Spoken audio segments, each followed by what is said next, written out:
Drugs మాదక ద్రవ్యాలను నిర్మూలించాలని, యువత ఎదుర్కొంటున్న సమస్యలను పరిష్కరించాలని ఈ నెల 30వ తారీఖు నుంచి భారత ప్రజాతంత్ర యువజన సమైక్య డివైఎఫ్ఐ ఖమ్మం జిల్లా కమిటీ ఆధ్వర్యంలో జరిగే యువ చైతన్య సైకిల్ యాత్రను జయప్రదం చేయాలని డివైఎఫ్ఐ ఖమ్మం జిల్లా కార్యదర్శి షేక్ బషీరుద్దీన్ పిలుపునిచ్చారు.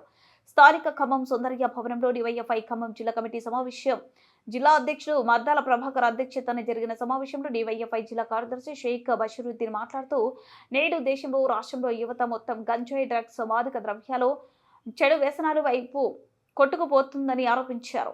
ఈ మాదక ద్రవ్యాల వల్ల యువత ఆరోగ్యాలు మొత్తం దెబ్బతింటున్నాయని, యువత గంజాయి, డ్రగ్స్, చెడు వ్యసనానికి బానిస కావద్దనే ఉద్దేశంతో యువతను చైతన్యవంతం చేయడం కోసమే ఈ సైకిల్ యాత్ర నిర్వహిస్తున్నామని, అదేవిధంగా దేశంలో, రాష్ట్రంలో, జిల్లాలో నిరుద్యోగ సమస్య తీవ్రంగా ఉందని, పని చేసుకోవడానికి ఉపాధి లేక యువత ఇబ్బందులు ఎదుర్కొంటున్నారని ఆరోపించారు. సైకిల్ యాత్రను ప్రారంభించబోతా ఉన్నాం.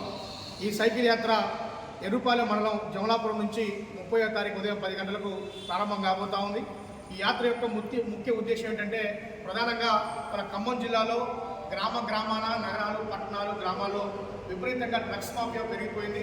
ఇవాళ దాదాపు 15 సంవత్సరాల నుంచి 40 సంవత్సరాల మధ్య వయసున్న పిల్లలందరూ కూడా ఇవాళ యుక్త వయసు ఉన్నటువంటి వాళ్ళందరూ కూడా డ్రగ్స్ బానిసైపోతూ ఉన్నారు. వీళ్ళు శారీరకంగా, మానసికంగా అనేక జబ్బులు ఎదుర్కొంటూ చిన్నతనంలో చనిపోతూ ఉన్నారు. వీళ్ళు చనిపోవడం వల్ల వాళ్ళ పేరెంట్స్ పెద్ద బాధగా మిగిలిపోతున్న పరిస్థితి.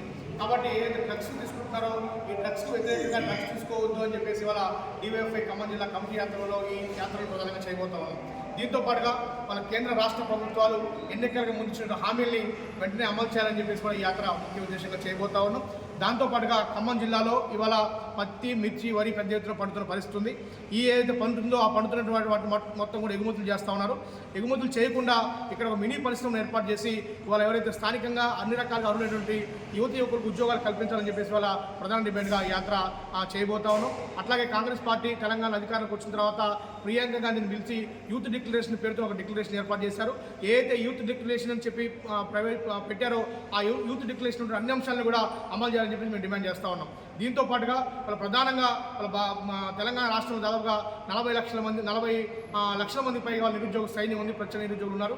వీళ్ళందరికీ కూడా ఉద్యోగమైన కల్పించండి, ఉపాధిని చూపని చెప్పి డిమాండ్ చేస్తూ ఉన్నాం. ఇవాళ రాష్ట్రంలో కాంగ్రెస్ పార్టీ అధికారంలోకి వచ్చిన తర్వాత వికాస్ పేరుతో అందరికీ లోన్స్ ఇస్తామని చెప్పారు. తర్వాత అనేక షరతులు పెడతా ఉన్నారు.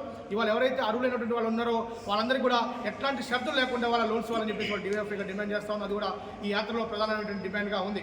వాళ్ళ భారతదేశ వ్యాప్తంగా ఇవాళ మొత్తం మనం పెరిగిపోతూ ఉంది, మొత్తం మా చర్యలు పెరిగిపోతూ ఉన్నాయి. మరి దేశ సమగ్రత లక్ష్యంగా ఇవాళ డివైఎఫ్ పనిచేస్తూ ఉంది.